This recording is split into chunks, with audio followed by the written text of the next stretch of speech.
হযরত আবু হুরায়রা রাদিয়াল্লাহু তাআলা আনহু বলেন, রাসূল সাল্লাল্লাহু আলাইহি সাল্লাম আমাকে যাকাতের খেজুর পাহারার দায়িত্ব দিলেন। এক রাতে এক লোক এসে খেজুর নিতে লাগলো। আমি ধরলে সে বলল, আমি অভাবী, আমার পরিবার আছে, দয়া করে ছেড়ে দিন। আমি দয়া করে ছেড়ে দিলাম। সকালে রাসূল সাল্লাল্লাহু আলাইহি সাল্লাম বললেন, সে মিথ্যা বলেছে, আবার আসবে। দ্বিতীয় রাতেও একই ঘটনা ঘটল, আবার আমি ছেড়ে দিলাম। রাসূল সাল্লাল্লাহু আলাইহি সাল্লাম আবার বললেন, সে মিথ্যা বলেছে, আবার আসবে।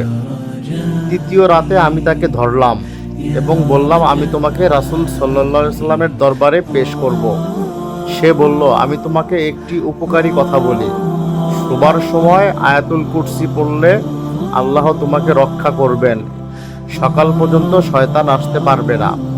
আমি তাকে ছেড়ে দিলাম।